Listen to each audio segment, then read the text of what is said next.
L'université de Kinshasa, perchée fièrement sur la colline inspirée, avec son décor unique mêlant majesté naturelle et effervescence intellectuelle.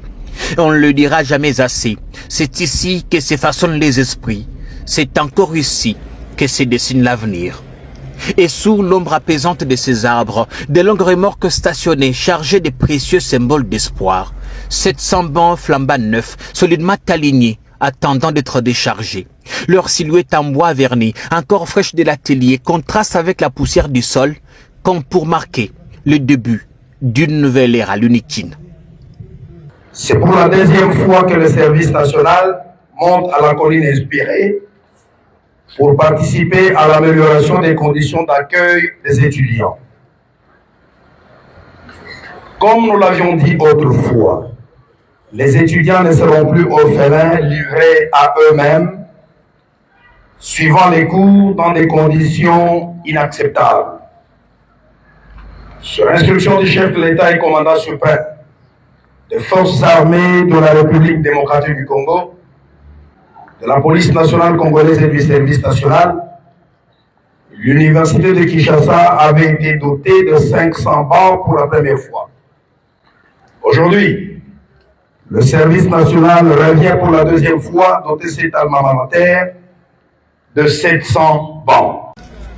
Ces dons massifs, une dotation de 700 bancs supplémentaires, est une réponse concrète aux cris longtemps étouffés d'amphithéâtres surpeuplés.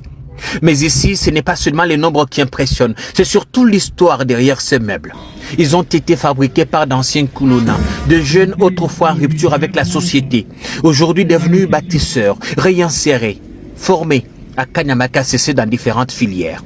En remettant cette deuxième dotation à l'Unikine, le lieutenant-général Jean-Pierre Kassongo-Kabouik, commandant du service national, a rappelé que ce geste s'inscrit dans la vision du président de la République qui a fait de l'éducation et de l'amélioration des conditions d'études un pilier majeur de son deuxième mandat. Pour l'université de Kinshasa, qui accueille aujourd'hui, pour la seconde fois, une offre de bancs de la part du service national.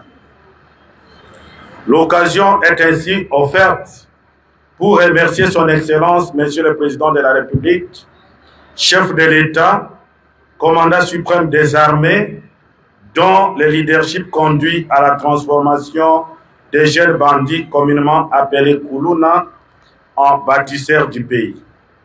C'est pourquoi, au nom du comité de gestion de l'université de Kinshasa, conduit par Monsieur le recteur Marika Mbetumba, j'adresse un message de gratitude à son Excellence, Monsieur le Président de la République, Félix Antoine Tshisekedi Tshilombo. Enfin, la remise. La scène calme mais symbolique préfigure une transformation, celle d'un campus plus accueillant, celle d'un État plus attentif, celle d'une jeunesse assise enfin sur les fondations d'un avenir solide.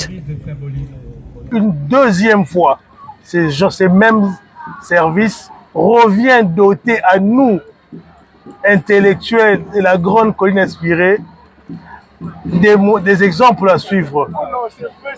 Ça nous fait nous sommes tellement contents et très heureux de recevoir de ceux-là qui étaient sans valeur, un don venant d'eux. Un acte concret, une réponse aux besoins pressants, un symbole d'espoir. C'est celui d'une jeunesse transformée, utile et engagée pour la reconstruction nationale.